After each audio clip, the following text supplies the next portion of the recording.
We're gonna we are recording. Welcome to the Paradise Center for the Arts virtual artist talk. We are so excited you could be here today. We're going to get the slideshow up. And we have with us today Stephen Smith, Deb Johnson, Stacie Petricka. Stacie, am I saying your last name right?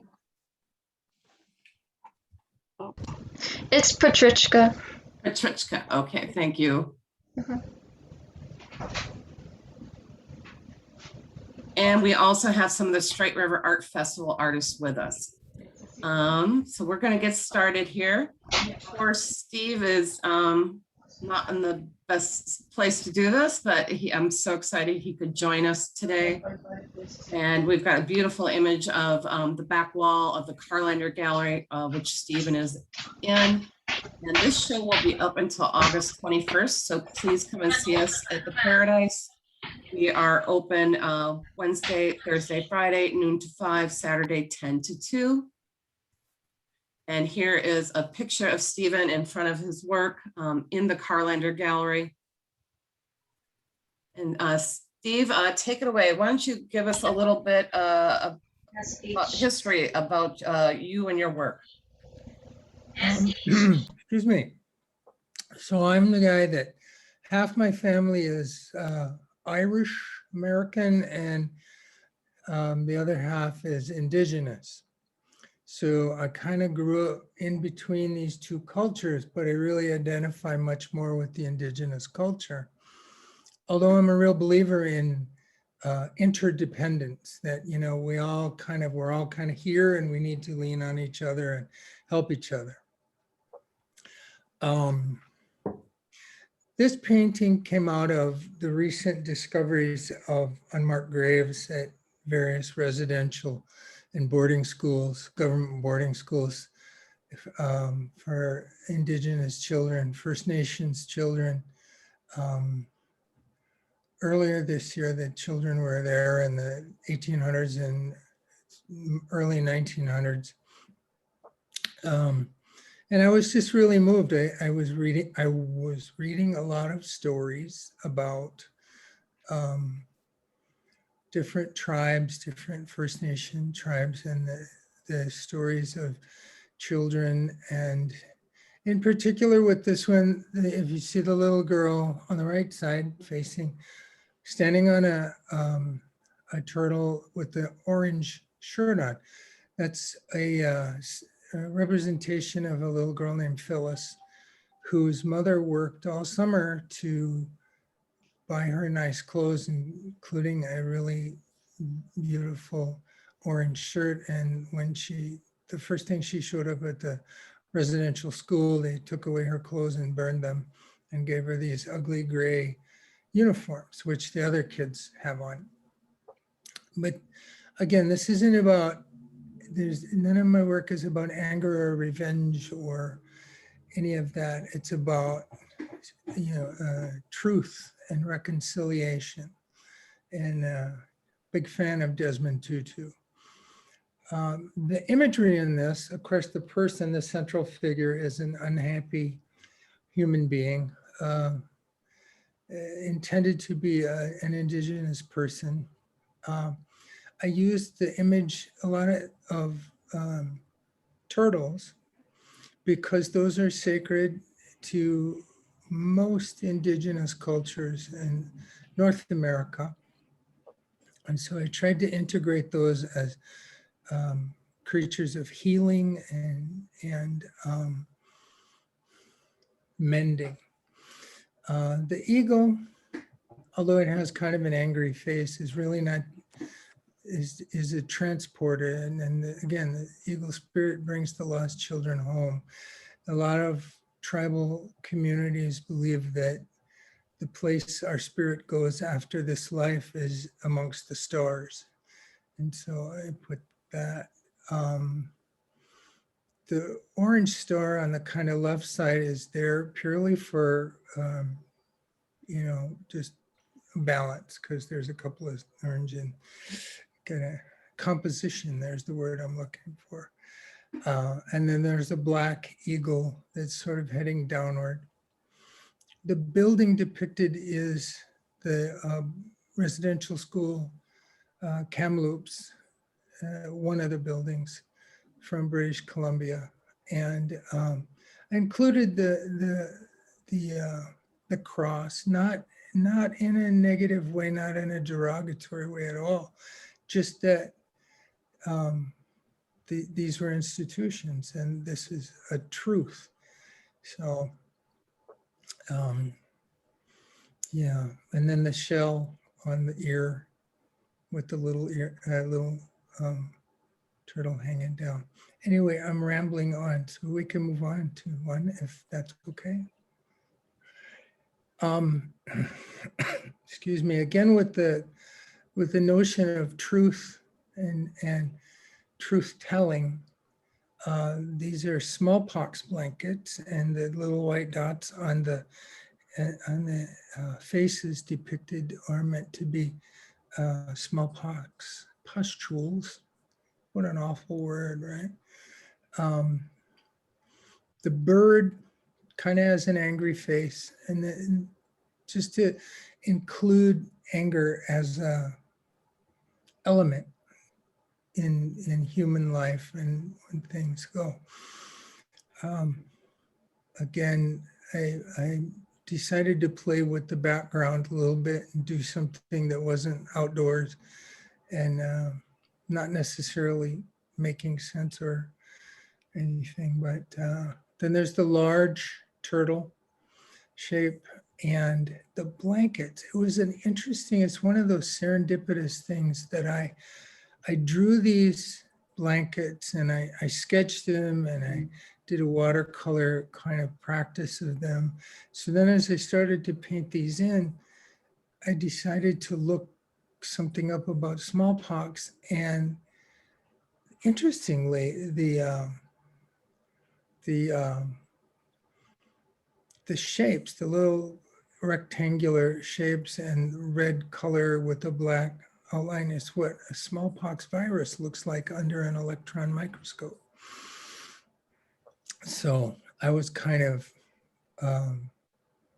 like, whoa, that's something I never intended consciously to do, but okay, I'm good. I don't want to take all the time. We can do the next photo.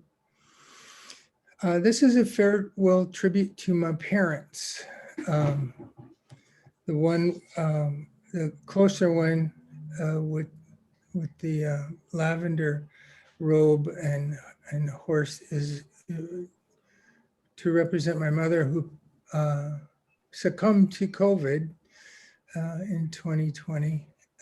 She was old, she was very sick, and COVID is a terrible disease. My father, I put the stars and stripes on there because he's a veteran, a decorated veteran, and proud of that. The little red shape that kind of goes from one of the feathers across the back of the horse is actually meant to be a snake because that's our family last name is Snake. And so I weaved that in there. I, of course, returned to my turtle memes and water. And I did mountains and stormy background where we grew up.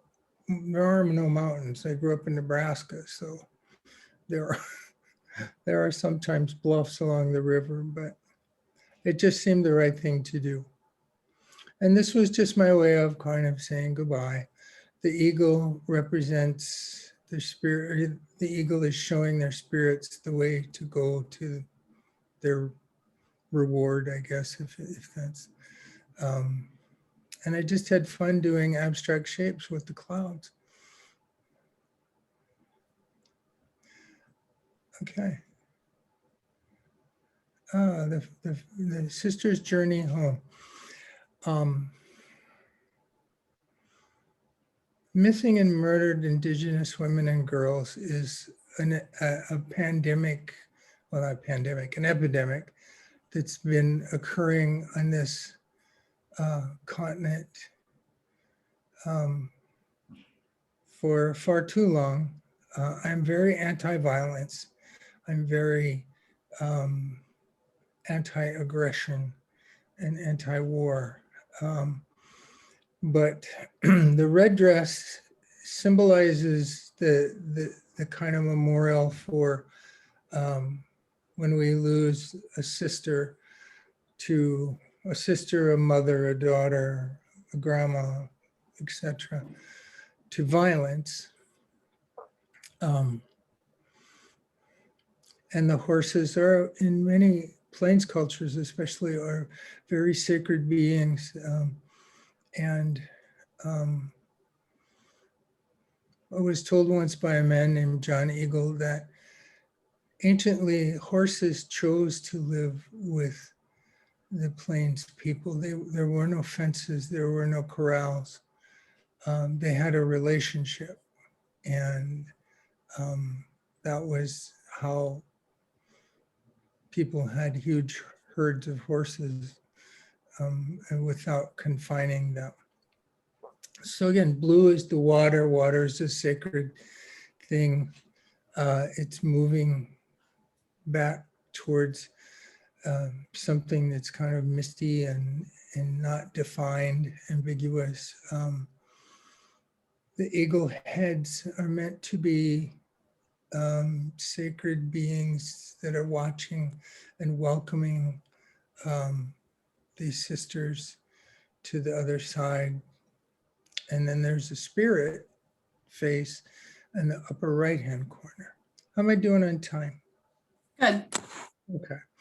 I don't like to be a time glutton. Again, back to the turtles in the water and just using different vegetation. From a technical perspective, I was doing a vanishing point kind of perspective, and had this all drawn out and made several attempts to paint something, and then took the paint out but left the drawing in and tried again. And this one seemed to be okay.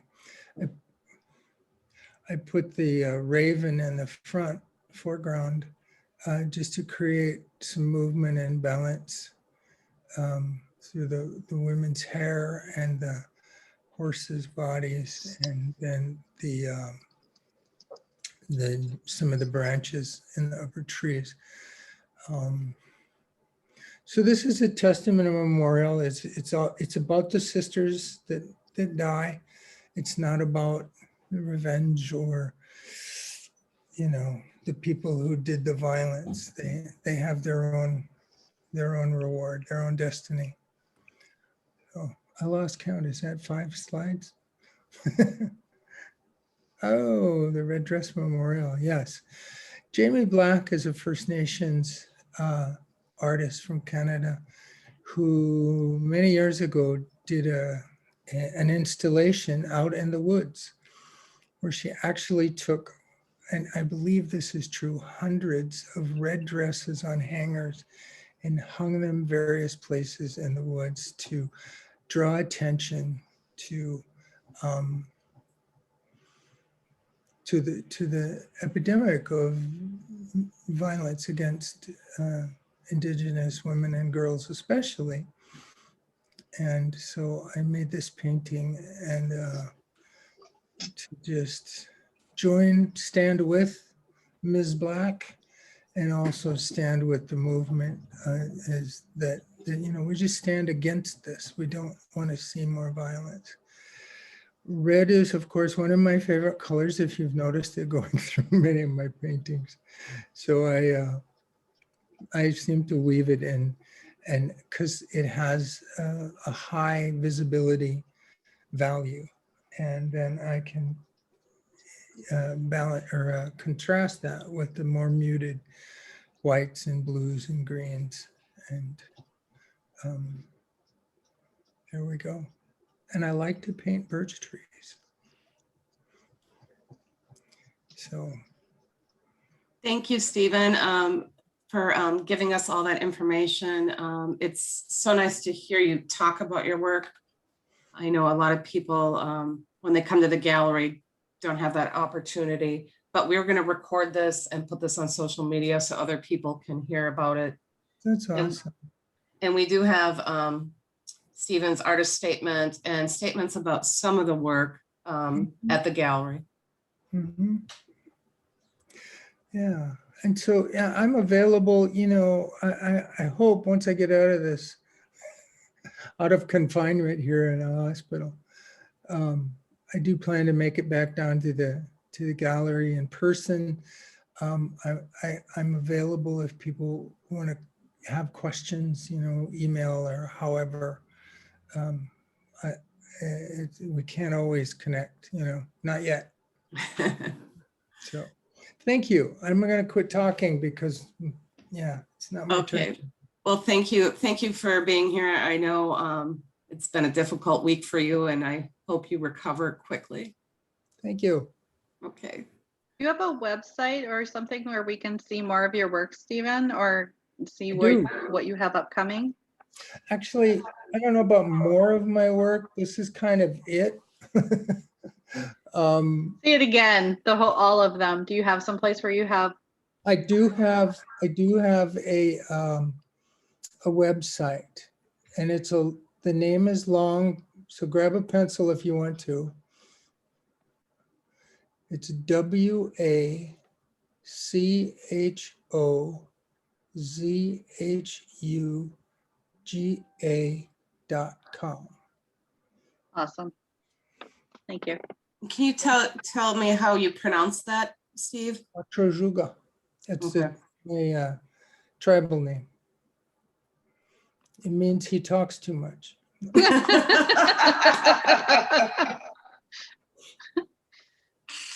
Oh, thank you. Okay, next up we have Deb Johnson. A little background. Deb ran the gallery committee at the Paradise Center for the Arts and the Faribault Arts Center prior to me. And I remember when they asked me to take over the gallery committee, I said, well, what's the commitment? That's always my first question. What's the commitment? And I said 1 year, 2 years, 3 years. And Tammy Wrestler. I never said it, whatever it was. 15 years.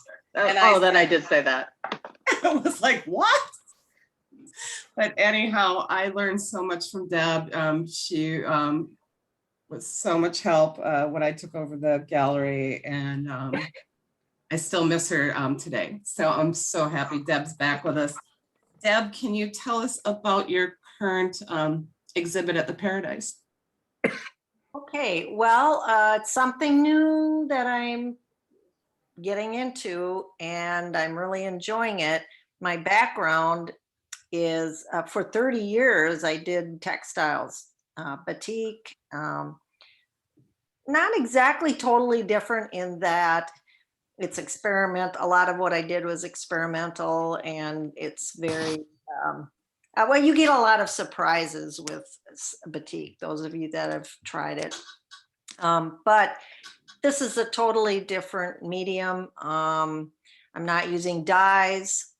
I'm using cloth. I'm doing it on canvas pretty much, but so it's called poured acrylic or fluid art.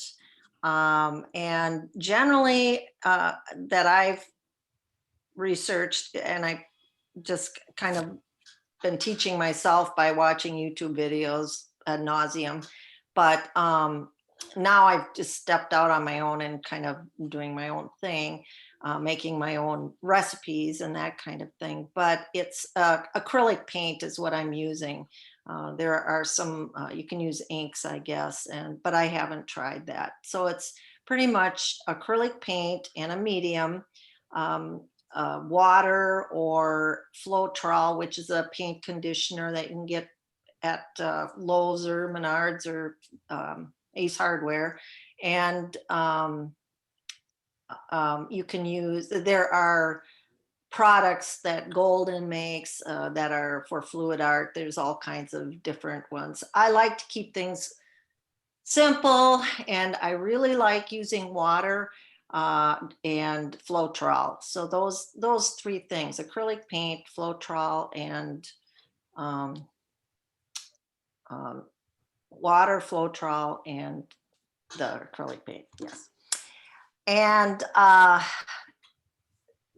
this picture, the first one, this one is one of my favorite techniques. It's called Dutch pour.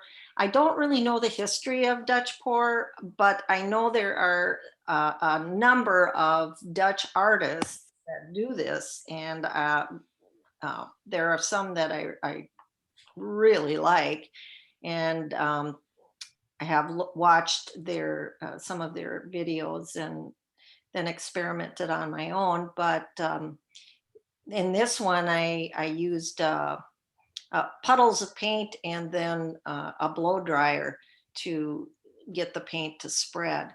I also use my breath because you can't get real close with the hair dryer. You'll end up with no paint on your canvas. So, but I really like this. I like the effects of the paint with the water and medium. It creates cells, and you can see a few of them in the bottom, and you'll see on the other ones. I like using some metallics. It sort of perks it up. You can go to the next one. This is a larger piece. This one is a 26 by 30. And I wanted to make a mountain scene, and it has that feel, I think, but what appeared was this organic form in the foreground, and I really felt that it looked like a bird or maybe a fish, but they sort of appear after I do them, and I really enjoy that surprise of what the painting sometimes provides me, and the viewer. Always people who see my paintings have told me they see different things than I do in them, which is great, because it really does allow for somebody to really look at the painting and see the very see it as a whole, but also get into it and kind of go into it and find out the what is in close, and all the different images and cells, lines. This one I did, it was a dirty cup pour, which means you pour all your paint in a cup. I use 2 cups, the warm colors with a little bit of blue, and the cool colors, the blue and the green, the grays. And I poured them across and then tilted the piece. And that is one of the things about doing this. I found Steve talked about composition and putting things in to create balance. And with what I found with fluid art is that it's easy just to throw paint on a canvas and spread it all over, get it to run across sides, and you might end up with a great piece. But sometimes I have to pour off something I really like in order to have a good composition, or what I like as the composition. So and you have to make the decision rather quickly, because if it gets too dry, you can't pour it off the side. And so that's kind of the technique of this painting. And my thought process was to make a mountainous scene with a sunrise, perhaps. I do a lot of hiking in Arizona. I did hike Piestewa this spring, and watch the sun come up. That's a mountain in Phoenix, right in town. Absolutely one of the best experiences I've had hiking, to get up so early before hike in the dark, basically, and watch the sun come up. So that's kind of what I had in mind in this painting. So okay. Move to the next one. This series, after doing some bright colors, I decided to do something quieter.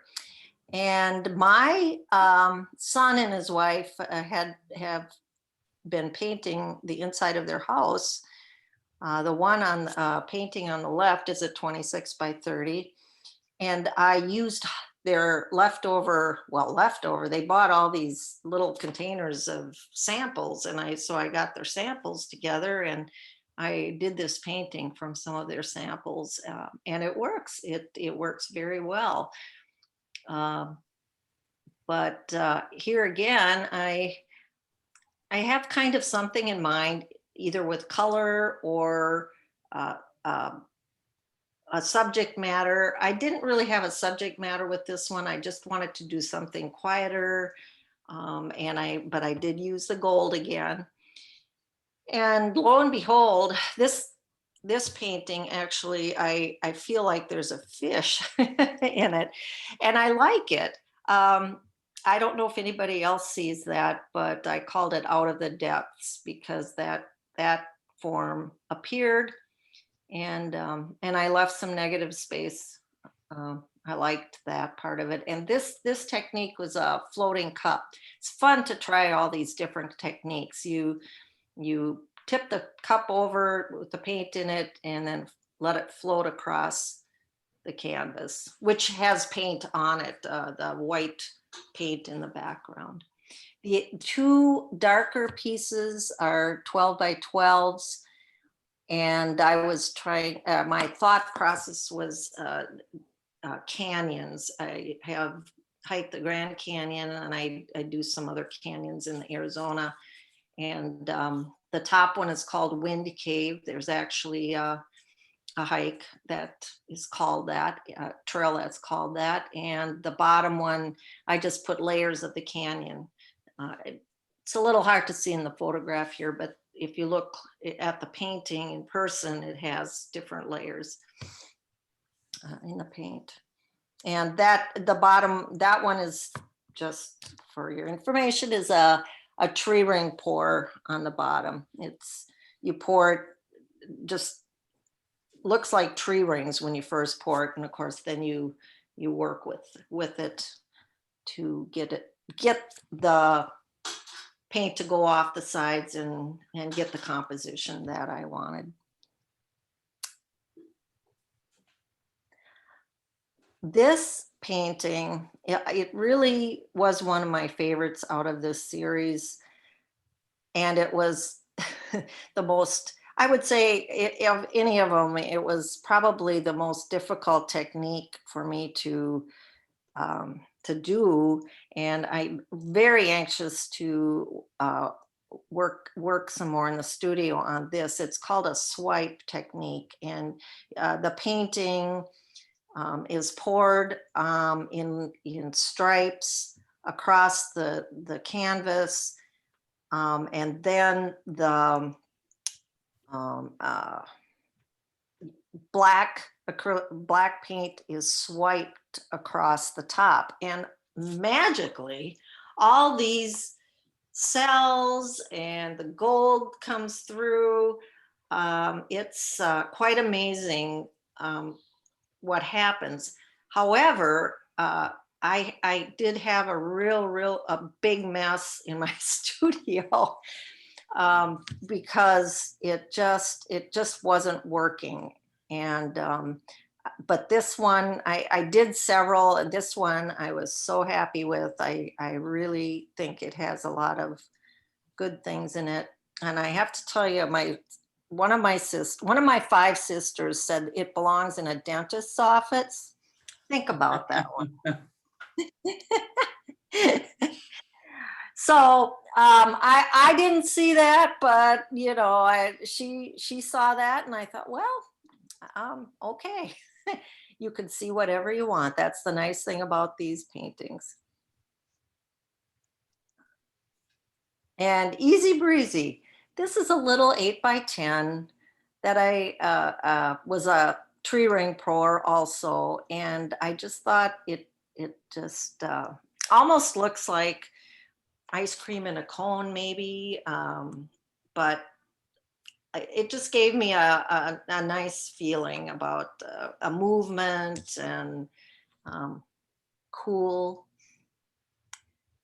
Other than that, I can't really, there isn't anything, I didn't have anything special in mind with this one. It was just play. And I think this is maybe one of the reasons why I tried this. It looked like a lot of fun, and there's been some, and everybody has this, hard things that hit you in life, and sometimes you just need something fun. And I was ready for it, and I'm anxious to do more and be more involved and get my artwork out there again. It's Thank been a you, few years. Thank you, Deb. And I know there are people at the Paradise interested in you teaching a class on how to do this. So maybe next summer we could. I think that's doable. I think Okay, it's doable. let's shoot for next summer. That'd be awesome. Yeah, that'd be great. Awesome. Anything else, Deb? Well, I guess not, unless somebody has any questions. I think we'll do questions at the end for everybody. Sorry, I didn't say that in the beginning. Next, we're going to move on to Stacie. Stacie, is it? I'm sorry, Stacie. Petricka. Petricka. Petricka. Okay. And Stacie is in our Corey Lynn Krieger Memorial Gallery. That gallery is dedicated to 18 and under. And I believe Stacie's going into 10th grade next year. We'll let her talk about that. And she has a few different mediums she's working in. And she's sold several pieces. Very exciting. And Stacie, let us know about your work. Tell us a little bit about your work. So I do a lot of different mediums. I try to experiment with new ones too a lot. So I do some paintings, a lot of digital art. I've also gotten new alcohol-based markers for Christmas, I believe, and then I also do colored pencil drawings and graphite and charcoal drawings as well. So I do a lot of different mediums. And the one on the farthest left, that one's a digital art piece. It's nothing really special. I just wanted to draw something for Halloween, so I decided to draw a female version of Frankenstein, and so that's what the finished outcome looks like. And the one second to the left is one of my science teachers, and he's been like going above and beyond with helping his students and making sure that they are on the right track, especially the ones from distance learning. He's always been checking up on them. So I just decided to draw him a portrait of himself, and just as a way to say thank you. And so that's that one. The one third from the one next to that one is a Black Widow portrait. It's monochromatic. It's an art challenge I was doing with a friend. We were kind of doing art trades together. So the challenge was to do something monochromatic, and I chose the color red. Even though her name is Black Widow, I still chose red. And for this one, I experimented with a lot of different mediums, like painting and alcohol-based markers, colored pencils, and a little bit of graphite pencil and Sharpie. So there's a lot of them in there that I can't even remember, but that one has a lot of different mediums, but I don't think I'll do that ever again with that many mediums, because the paint kind of wrinkled the paper and kind of messed it up a little bit, so I don't think I'll do that again, but it was kind of fun to, mess around with that and see what would come up of it. So the one next to that one to the right is a monster from my favorite Netflix series called Stranger Things, and it's a Demogorgon, which is one of the first monsters of the series that shows up on there. And I also have a friend that's obsessed with Stranger Things, so I just decided to draw her something from that show. So I drew that one from alcohol-based markers as well, and also some white paint for the teeth.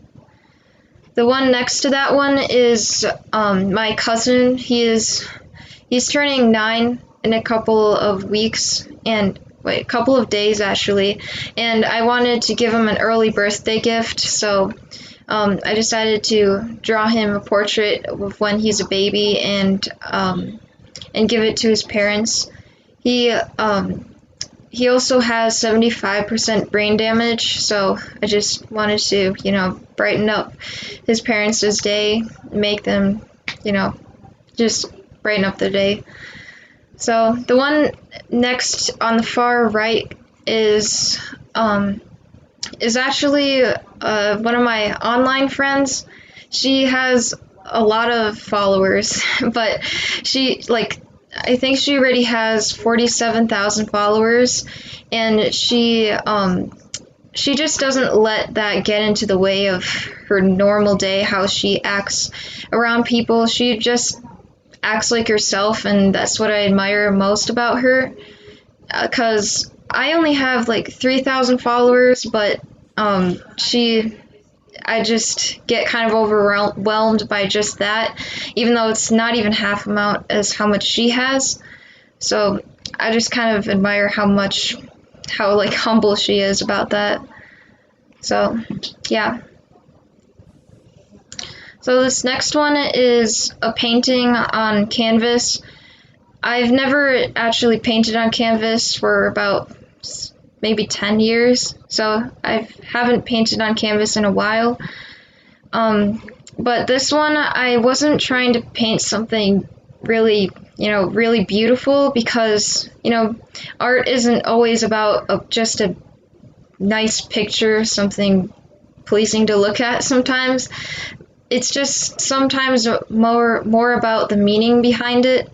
And this one kind of represents life, and I was trying to teach myself that that you don't need to be perfect to make good art, because I've been trying to make perfect art and it's never going to be perfect, and that's the same with life. There's going to be a lot of imperfections in life, but that doesn't mean that your life isn't perfect. It's still perfect in its own way, but it's, sometimes you just need to step back for a while and look at the bigger picture, and then you'll realize that life is perfect, but just in a special way.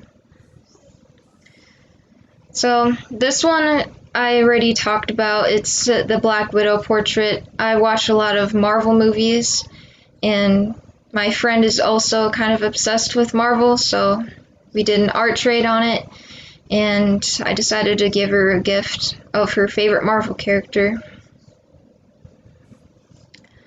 And this one is also actually based off donuts, and I kind of theme on my YouTube channel is donuts, so I have a lot of donut-based original characters, and this one was also from an art challenge, which was to make one of your characters a villain. So I tried to make this donut-themed villain who has a dragon, and the blue stuff on the dragon is actually supposed to be icing. And then I also drew horns on her, but I put donuts around her horns to match the theme. So yeah, you can move on to the next one. So this one is also another art trade with one of my friends, the one that loves Stranger Things. I also love Stranger Things, so I decided to draw one of her favorite characters from Stranger Things, and also one of my favorite characters, and that's 11. She has powers, so I drew her kind of serious, and I used charcoal and graphite pencil for this one. And that's about it. Thank you, Stacie. And everybody is so impressed with your work, especially for your age. And we can't wait to see where you go. Thank you. So we want to follow your artwork. I mean, in a couple of years, I can't imagine. You're on a great path. And thank you for being with us today. Mhm. And again, all this artwork will be up until August 21st. Okay. And thank you for having me too. Oh, well, thank you for being here. So in the K&M Gallery, which is formerly the Hy-Vee gift shop, we have the Straight River Art Festival artists. And actually, I think all these people are on the committee for the Straight River Art Festival. And the goal is to have the Straight River Art Festival next year, 2022, the second Saturday in August with the, no, not the second, Nope. second Saturday. No, new date. Oh, we have a new date. Oh, I didn't know that. Yes. Sorry.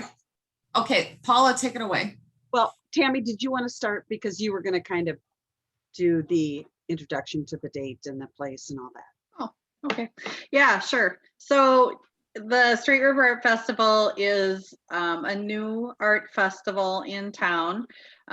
It's basically was sort of broken off from the Blue Collar Art Festival because we wanted to do something that was just really focused on handmade and fine arts in the area. And so the date is going to be May 21st next year, 2022. And actually not all of these people are not on the committee, but Most of them. yeah, most of them are. So basically the art festival will be held up over by the viaduct in Heritage Park, and it'll just be one day. So each artist will have their own booth, and people are going to be able to stroll through and shop. We'll have some food, possibly some music. I think especially this first year, it's going to be pretty low key. We just want to kind of highlight our local community. So this is Jessica's work. Jessica, as some of you already know, owns the Fleur de Lis Gallery that's across the street from the Paradise, as well as the coffee shop, along with Kathy Collison, who also bakes for the coffee shop. Jessica does beautiful jewelry. Her work is very organic. She does a lot of really intricate silversmithing along with the precious and semi-precious gemstones. So Jessica unfortunately couldn't be here with us today. She's not dead or anything. She is here, but not right here. So anyway. And Lynn is with us, aren't you Yep. here, Lynn? Yep, there she is. Yep, I'm here. I love this piece. I absolutely love it. And there's a video on Facebook. I think Fleur de Lis Gallery shared the video. Fleur de Lis Gallery shared it. I shared it. I don't know if Lynn shared it or not, I but think yeah. I shared it. Yeah. That was a really fun video watching this come out of the kiln. Yep, and thankfully it got a crack in it, so now it gets to be my studio water feature. So there will be more parts being added to it, and a moat, everything that a dragon sculpture needs. And Lynn, what other kind of artwork do you do besides pottery? I do mostly I do Norwegian styled art, so I kind of take that into multi-mediums. I'm a rose mauler also with my mom, and my grandmother was also a rose mauler. So I'm carrying on the family tradition, and I also do pottery, but I do it in kind of Nordic styles. Amazing. And Lynn also has a Nordic bowl that was in the first picture. I highly recommend coming to see these pieces. And also just a little plug, Lynn, Tammy, and I will be on the studio art tour on the second weekend in October. So check that out. More information coming about that soon. Lynn, anything else you want to tell us about your work? Nope, I just really enjoy the raku pottery methodology, and so I was trying to work with kind of designs and trying to do more with the raku, and this turned out just amazingly fun. So I have another one that's going to be fired this weekend. It's stunning. If you have a chance, stop by and see this piece. Unfortunately, it's not for sale. Like Lynn said, it's going to stay in her studio. Thank you, Lynn. Thank you. Tammy, here's her work. I think we mostly have raku pottery, but there is some functional pottery also in the gallery. Tammy, do you want to tell us about your process? Sure. That large body on the left, which is, it's hard to tell scale, but it's actually about 23 inches tall and 17 inches at its widest before shrinkage. So minus a couple inches off of that. But that's basically how big it is. That piece is actually not raku fired. That piece is just fired in an electric kiln.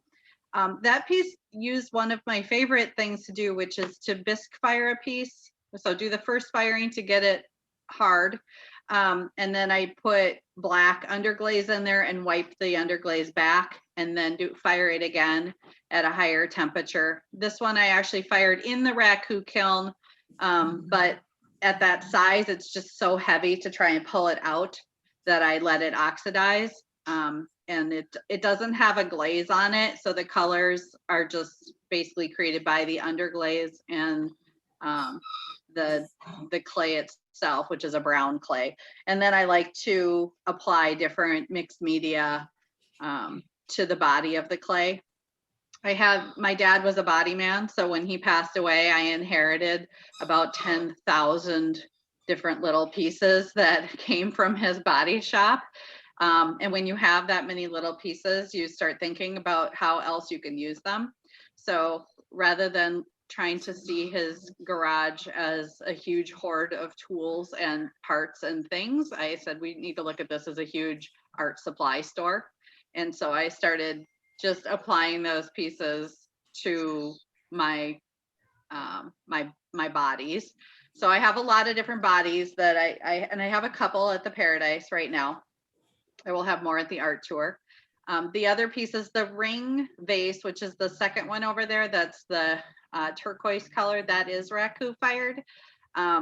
Those are kind of fun. It's fun to throw different shapes and just do something a little bit different besides cylinders, which, you know, you throw a lot of mugs. I throw a lot of mugs, and sometimes you just want to do something a little different. And this is, they're easy to grab coming out of the raku kiln, so they have a lot going for them that way. And then the body on the right is also raku fired. I basically, what I like to do for the smaller bodies is I go to thrift stores and stuff, and I find like dolls that I think have an interesting shape, and then I dismember them and then make molds of their dismembered bodies. And then I take the clay and put them into the you know, on top of the plaster mold, and then I can build onto them and carve them and stuff like that.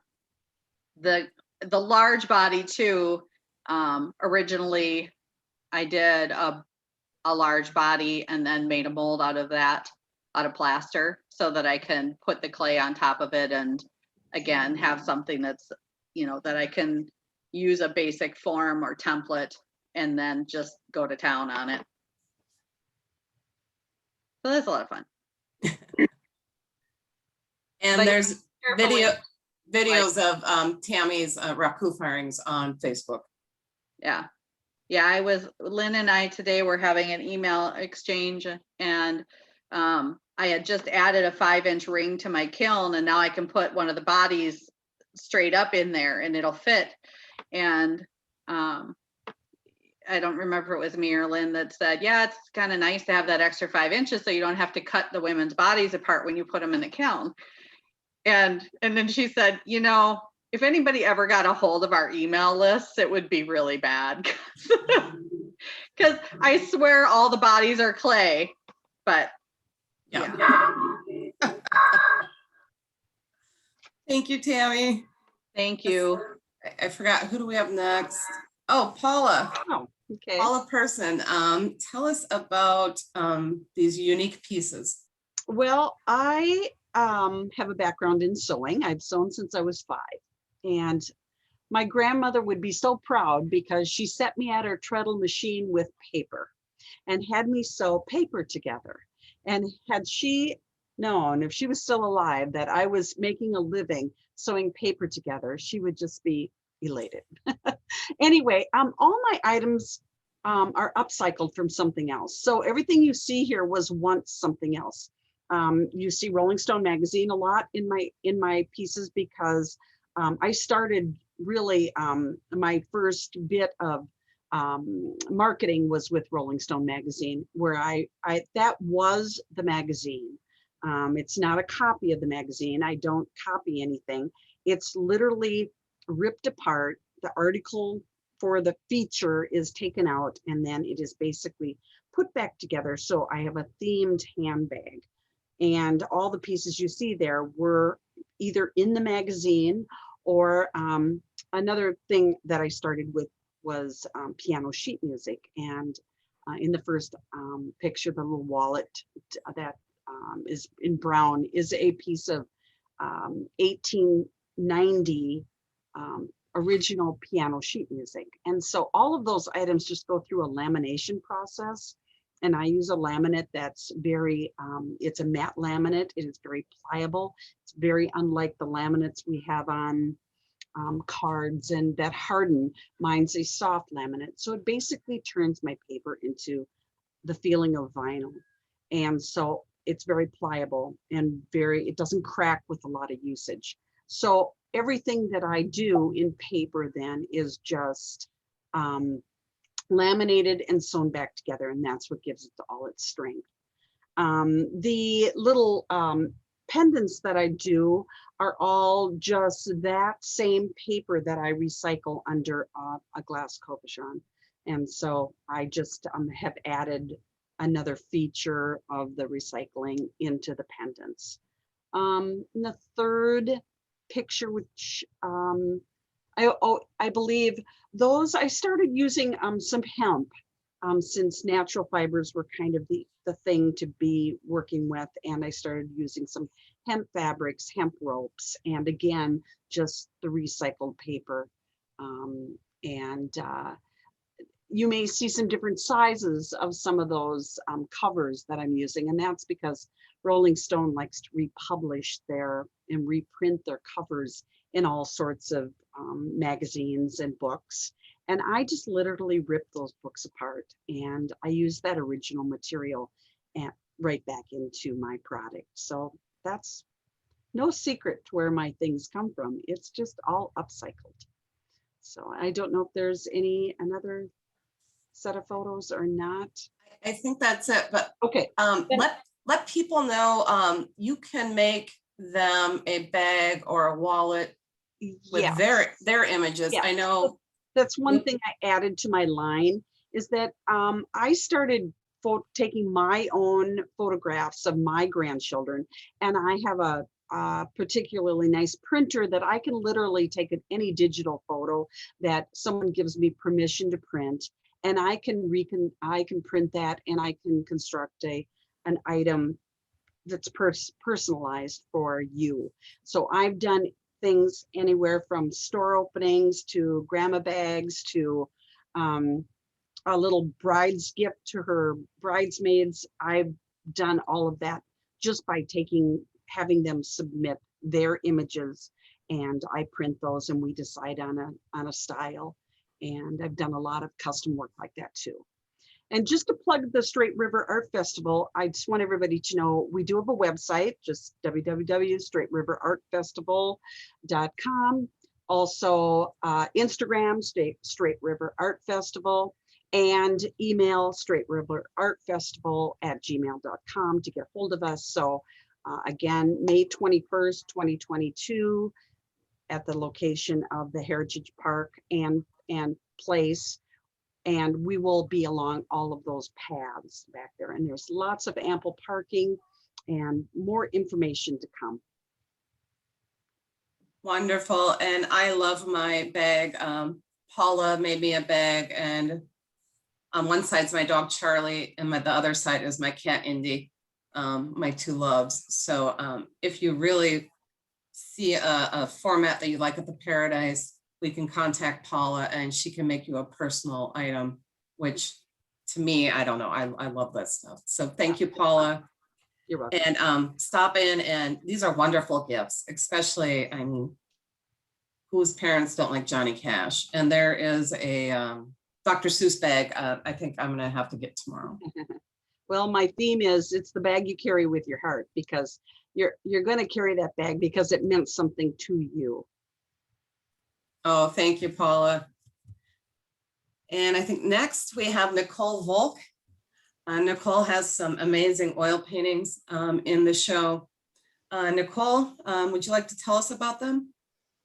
Yeah, thanks for having me do this, you guys. This has been fun. So I just, being an art teacher, I mostly draw. And what the two smaller paintings were was me just trying to get back in the swing of painting again. It seems like I pick up painting and then I put it aside, and then I pick up painting and I put it aside. And I just, because there's so many different media that I like to do, it's just hard sometimes to focus on one. But so the little girl in the wind was my first, well, my mother had given me a bunch of 8x10 canvases. You know, Walmart's got them cheap now. It's pretty nice. She just bought this huge 8x10 and just gave them to me. And it's usually not my size, but it just seemed like that would be the way to go, just as exercises to get back into the flow of it. And so that little girl in the wind was my first one. I seem to pick, if I'm doing a portrait, I seem to pick women or girls. It just seems to be, I haven't psychoanalyzed it. It just seems to be what I like. My go-to. And I just find, and luckily those were images that I found online, and I didn't have to do anything. I mean, they were spectacular photographs. All I had to do was copy it in my own way and have fun with the paint. And so the little girl took a couple days. I don't remember how many days it took to do that. The girl on the right in the brown dress, that I got that done in an afternoon, and that was pretty fun to do. Bernie, on the other hand, that was on a panel, a bigger size, and I knew I.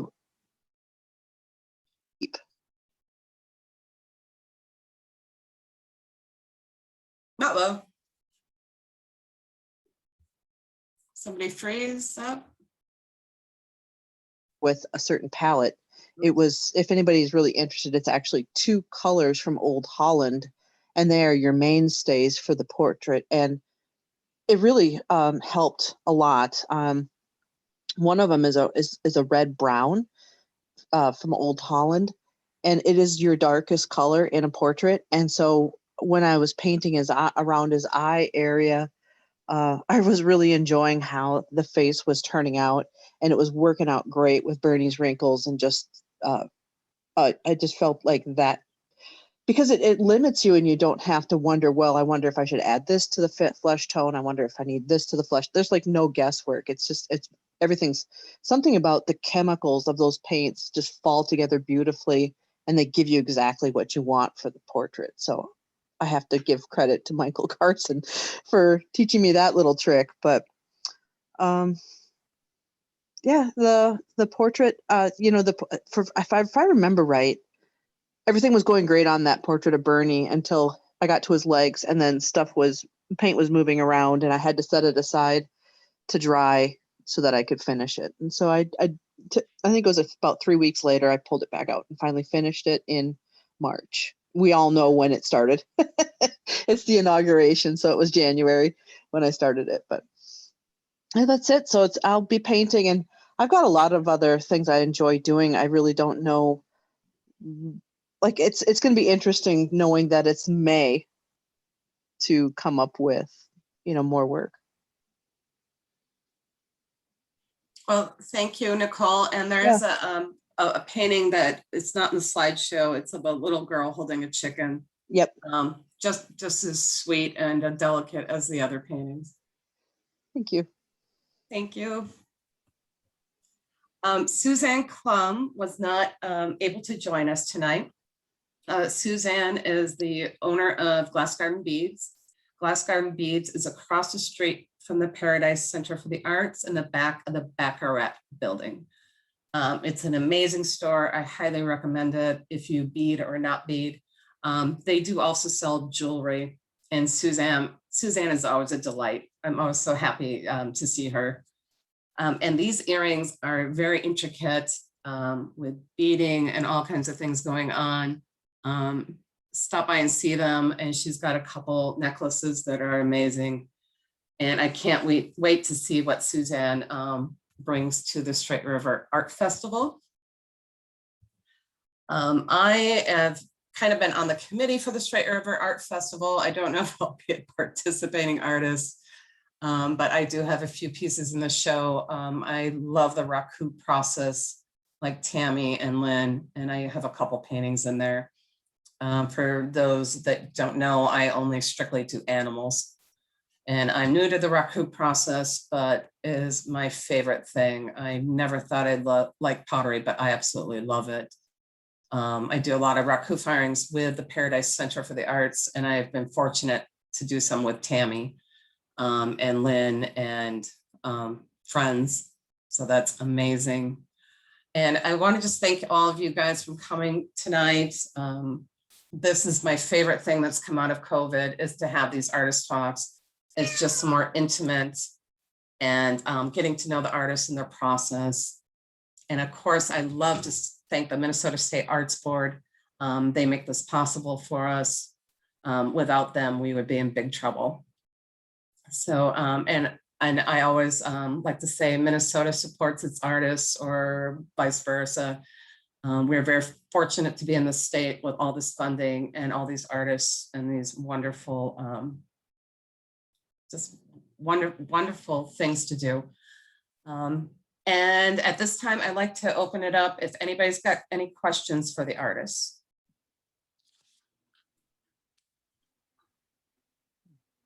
I don't know if I have a question particularly, although I keep having like questions were popping up every time somebody would start talking. I'm like, oh, we could sit down and just go into that all day long.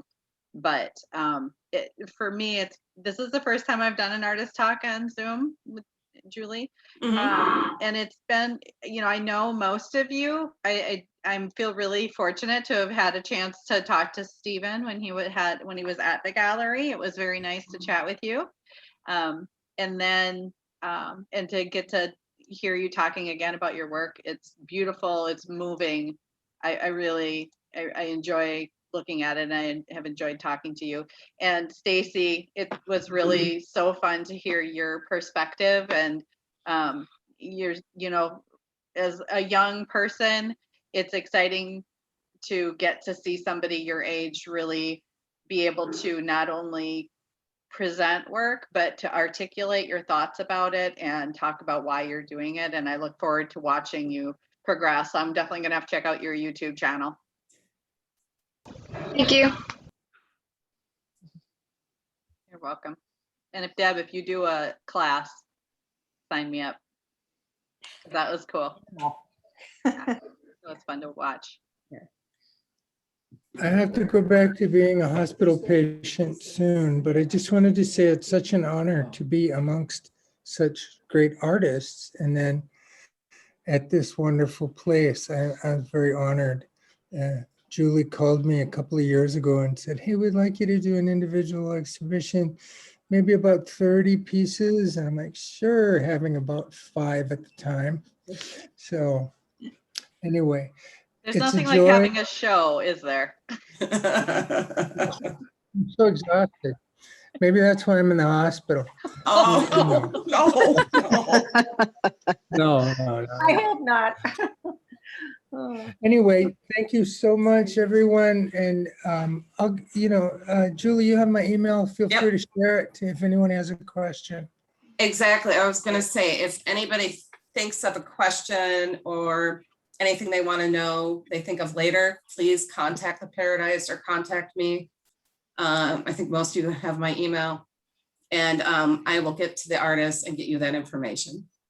Thank And you. and thank you, everybody. And Stephen's show is so moving. Deb, so fun. And like Tammy said, Stacie, we can't wait to see where you go. And the Straight River Art Festival artists, we're going to add a lot more artists to that festival. And if you're interested in being an artist, please contact us. Thank you, guys. Thank you. If there's anything else, I think we'll say goodnight. And I'm going to record this, put it on YouTube, social media, and the Paradise website. So if anybody missed it today, they can see it at a later date.